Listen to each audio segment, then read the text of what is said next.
What's up, beautiful people? I'm Alan. And I'm Drea. So you guys know we are very passionate about marriage. And we know that it is something that God set up from the beginning. He set Adam and Eve in the garden with the mandate to build a healthy family, to flourish, to subdue the earth, to really shine for the glory of God. Yeah, and today we're going to be talking about communications. We're going to be hitting 3 different points. Communication is the key to every relationship, active listening, and sometimes you need to hit a pause. We feel that it's so important to have tools and insight today that will help you have a healthy marriage, have healthy relationships. And if you're single, this is also great because it's going to get you ready for marriage. Yeah, if you guys have any questions, just leave them in the comment section. Right now, we're going to hit on those 3 points. First one is communication is the key to every relationship. Healthy, great communication. What does that look like? If there's miscommunication, then people are misunderstood, and that's where things get a little hazy. You really don't feel cared about. I think miscommunication, misunderstanding really go hand in hand. And you felt misunderstood because people didn't take the time to really listen to you and right, to really care about your feelings or whatever it was you were trying to communicate at that time, right? Right. Yeah. And I can be a pretty sensitive person. That's not a bad thing. It's a good thing. So for the boys out there that are sensitive, I'm for you.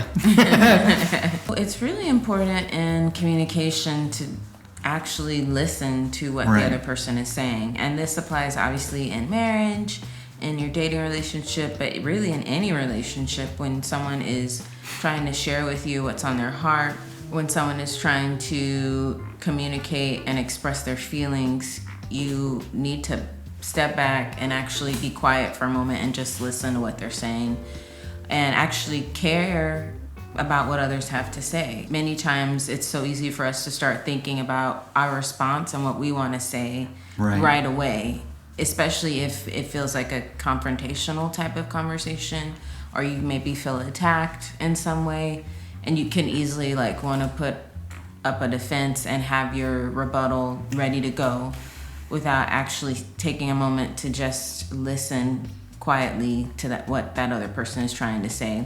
And sometimes people aren't as articulate as they want to be. Sometimes they have troubles saying things and stuff. Sometimes I do.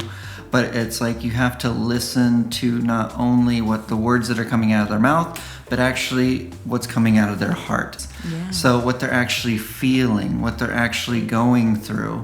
And just regurgitating what they said is not really listening, and that's not helpful, and that doesn't really help the other person feel loved and understood. Drea is really good at this because she'll maintain really good eye contact, but also kind of, even if I said something that's a little off, she's like, okay, this is what you're trying to say. And you can either say yes, no, but that's just been really helpful. So we're talking also about the importance of active listening, how that plays a role in healthy communication. I feel like there's something about, I know Alan and I know he loves me, and it's if he's communicating something to me, I can see it through that lens. If there's something that he's expressing that maybe I could be offended over, and we don't even really have stuff like that comes up, but I'm just trying to give an example.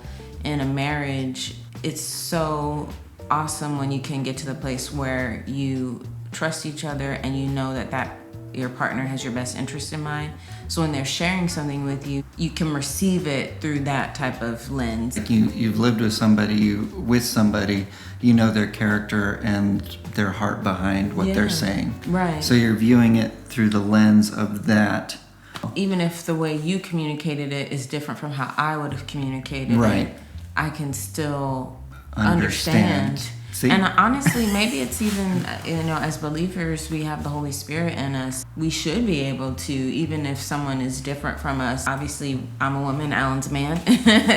We have different personality traits and strengths and things like that. hadn't really thought about it from that perspective, but that makes sense to me that the Holy Spirit is in us and he can help us to even understand what our spouse is communicating or feeling. We've talked about how it's helpful to have 1 or 2 words that you can use to express how you're feeling. So I feel sad when this happens, or I felt hurt when you said this, or I'm feeling down or disappointed because this has happened.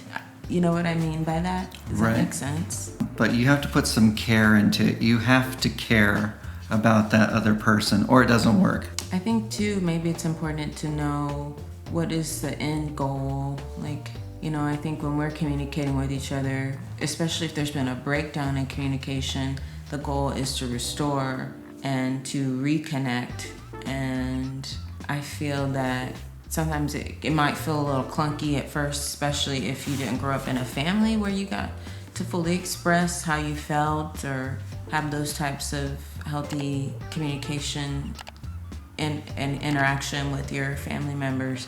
Then as an adult, you've got to work through that. And that might even be why some people have a hard time in marriage communicating with each other, because they never really got to practice that. I want to encourage you guys that marriage is wonderful. It's awesome if you guys are both willing to work on it and to really be there for each other. It's really special. It's an amazing thing. Once you're married, like for us, some things that help is in the morning, we really try to, from the start, how'd you sleep?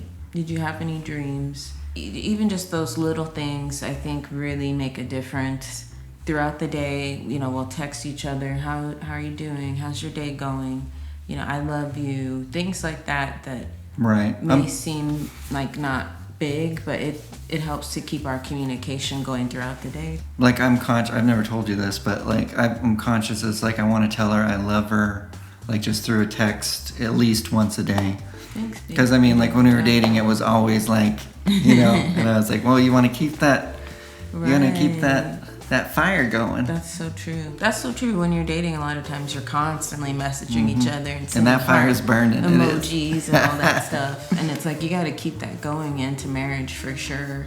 And then even when we come home from work, you know, we really take a moment to look each other in the eyes, give each other a hug and embrace and kiss and how was your day? And just those things that seem small, but it actually builds. It's like you're building your relationship, you're building your communication. And then when you need to sit down and maybe have, you know, a deeper conversation, or if one of us is having a hard or bad day or whatever, it's so much easier to express what you're feeling because we've been building that healthy connection. You can live with somebody and even a roommate or whatever and have zero communication and think you're close, but you're not actually growing in relationships. We just want to stay really conscious of that and then just kind of give that to you guys as well. I hope that this is helpful. I think as we're talking about it, I'm sharing, I feel like, at least for me, I'll say I'm sharing more from the perspective of us now being married and what we're doing to communicate effectively and clearly with each other.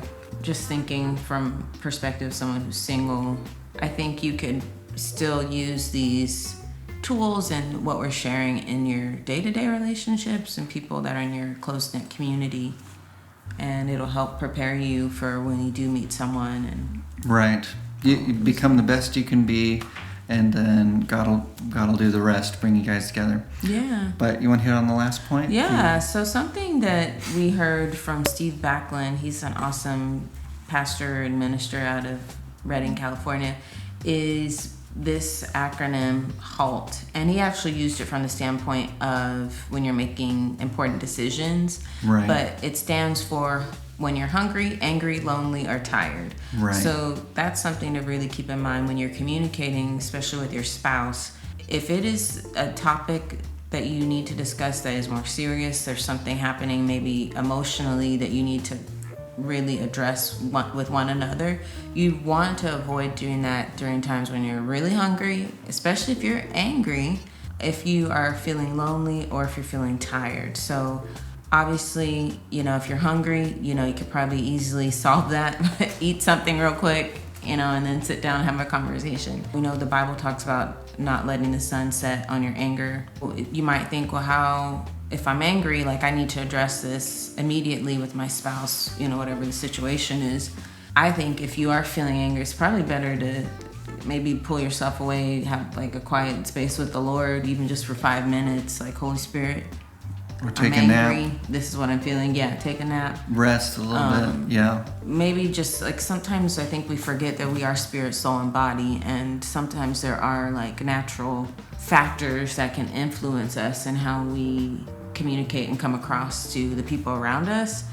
I think even in a marriage, in a relationship, you could feel lonely, especially if you have a breakdown in your communication. Right. So makes you feel more isolated. Yeah. Plus, there's combinations, like if you're tired and hungry, that hangry, that we always hear about. It's like, but those can be solved pretty quickly, and that because you're not thinking with a sound mind, because you're affected. And maybe even just the idea of confessing the truth over you, like as an individual. Like if you're like, I feel really lonely, I feel angry, I need to talk to my spouse about this, that, and the other, that, whatever they're doing that is maybe even contributing to you feeling this way.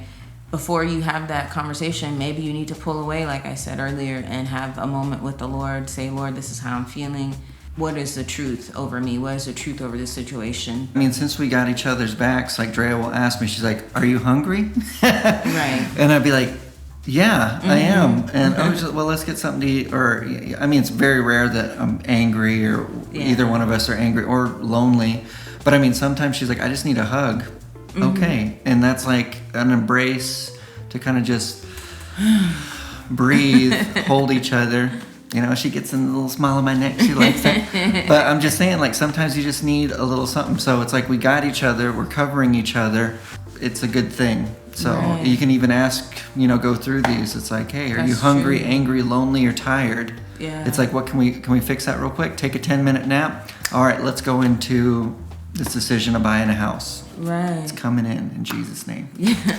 For you guys, houses. Yes, houses and more houses, property in Yes. Jesus' name. Yeah, I think like Alan was saying, just having each other's back and knowing, hey, the way you're interacting with me is way different than who you are, and, actually asking each other, right, hey, what's going on? I think is really important. But then having the grace to understand that. Oh, that's not what I was going to say, is sometimes people will blow up. Like we're both pretty relaxed and chill. We don't have that really happen, but sometimes some people will, the trash wasn't taken out, or there's a dish left in the sink, or I don't know, dirty clothes on the floor, and then it's like one thing that breaks the last straw that breaks the camel's back, that idea. But the reality is there's probably more underlying. There's been something that's been happening that's causing that person to blow up in that moment. And so you might have to step back and say, hey, what's really happening here? Let's work through this and figure it out. Like if you think about it, a bunch of stuff building up, and they're like, if they do that one more time, but I don't know. It's just, we're not like that, so it's a blessing. Yeah. But gosh, there's so much we could say. I think we could just keep going. I mean, if I wish it'd be nice to have a podcast or something to like talk for an hour, but we can do that later. Yeah. So I hope some of these tips and just kind of things were helpful to you guys. If you have any other questions or any other advice that's helpful, then we'd love to hear it in the comments. It would just be great just to communicate with you. And don't be afraid to get into a relationship that's something godly and wonderful. Yeah, absolutely. And make sure you have good community around you too. That's right. We could talk about that later. Sorry. All right. God bless. Bye.